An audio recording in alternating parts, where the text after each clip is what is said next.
Support the Triton Lego Railway on Patreon today. Each tier has great perks including having your name on the railway, early access to projects and videos, and more. If you like what you see and want to help it grow, join the Triton Lego Railway on Patreon today. Link in the description below. Ladies and gentlemen, hello and welcome to a review of the 40th anniversary special Lego train set. I don't actually know what the official name for this set is, so please correct me in the comments section so I can get it right in the title. But this is a remarkable little set for Lego train fans and Lego collectors in general. It is a special thing that you got when ordering on lego.com, spending about £100 or something like that, $100 or your regional equivalent, and you got this for free with the shipping. I was able to buy this on Bricklink for £25, and chances are the prices are only going to go up. I tried to buy the original one around the same time, which was the original 7810 train sets from 1980, and that was about £70, give or take, something about that, and that's just too much for me. As much as I would love to be able to just buy one, I can't do that, I just can't do that. So yes, this is supposed to be a remake of that set from 40 years ago. Why 40 years? Well, this is interesting. Lego trains have existed for more than that. Think to the Blue Track era. That's proper vintage Lego trains. But this is more referencing the entry of 9 volt, 12 volts, and the more modern system that you see using here. Or at least what would evolve into this. So what this set is a remake of was one of the first sets for that era, and oh, look what it came. It's absolutely spectacular. And the remake of the original set I think is amazing. We're going to save the best for last, so if you skip ahead I don't blame you, but I'll promise to keep this quick. The box itself is a very nice clean box. We have the 40-year special on the top corner, a clear image of the model itself, some old Lego system logos from the bottom, and just other details from the box are very generic. Turning around to the other side, if I actually put this down, hang on, can't do this with the camera. So that is what this set is supposed to be a remake of. This set is 40370. This is the original 7810 from 1980. Yes, that is what it's supposed to be. And despite the fact that some parts have been changed and replaced with updated bricks, it's a damn good close look. Really good. So, yeah, that'll do for the box. Just nice and quick. Let's talk about the minifigure, get him out the way. I think he looks amazing. Just have a quick look at the back of the box. Yes, that is a complete remake of the minifigure. From the body piece to the head piece. The legs are pretty much something that has been made for, I don't know how many years. As for the hat, because they are both still used in modern Lego sets. But this is an easy way of getting an old minifigure. Yes, this is a 2020 minifigure, but the body piece is exactly the same as what you would see in the 1980 counterpart. The stand for this model is quite amazing, it's got to be said. Very simple, but the only thing I really like is the sticker. So if I put this down just a little bit more so you can see the reflective nature of these stickers. You have 7810 steam engine along the bottom. In one corner you have 40 years like you saw on the box, which looks very nice. And this little section here to stand the minifigure. All in all, I think that looks really good. Only 2 stud sections for where the train would be attached. Something where you can attach it and it will fit in, but also very easy to take off and put onto the tracks. Very good indeed. So what I like about the stickers, these are some proper good stickers. On the back of these, the actual adhesive parts, it's shiny and reflective. That's cool. I think that is an extra touch for such an amazing set. Now then, let's talk about the locomotive itself. It is good and bad.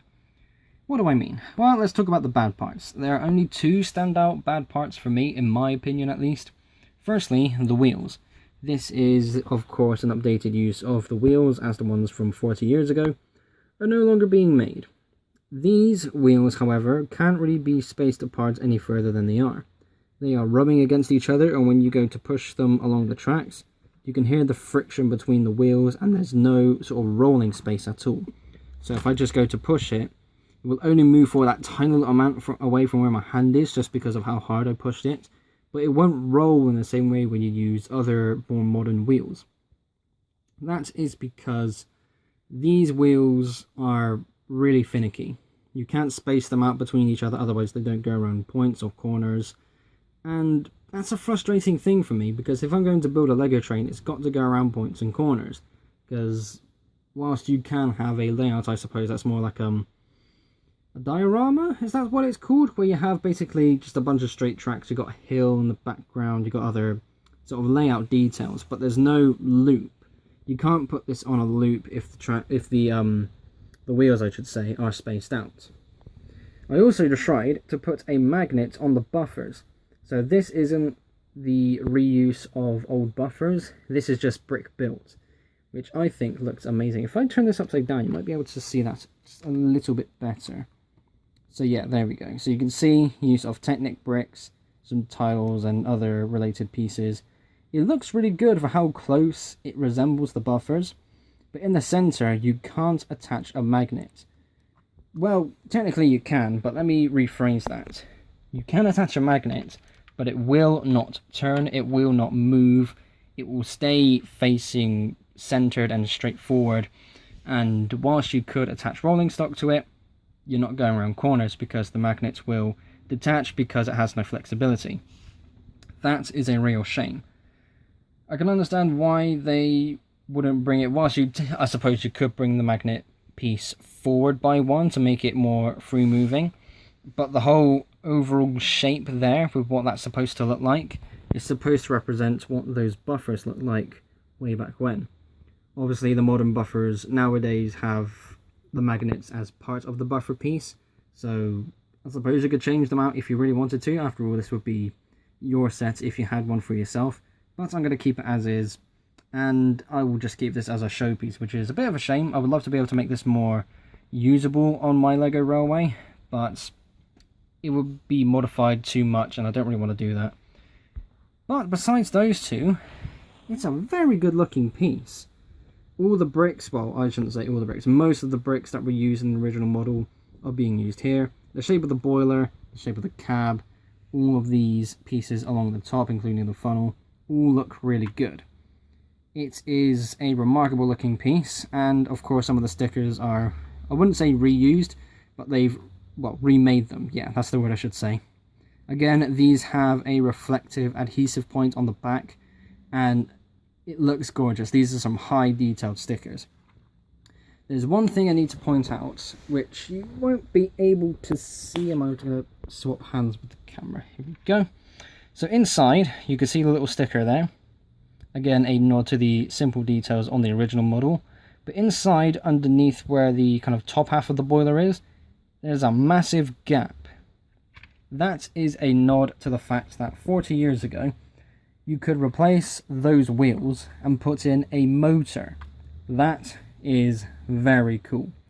I don't have the original set, I don't have the appropriate motor, but I would love to see if somebody out there who does have that could replace these wheels. These can detach very easily. I want to see someone put the motor in there and see how well that works. That would be unbelievably cool. So let's put this on the stand and call it there. So how it works is you can see these two bricks on either side. They would sit onto these two studs here. Of course, where these gaps are is where the axle rod goes across from the wheels. Ooh, without yanking it forward. So that sits on. You can just move it around a little bit. Eventually you'll find where it's supposed to sit. And there we go. That is a gorgeous piece. An amazing Lego train collector piece, a Lego collector piece in general.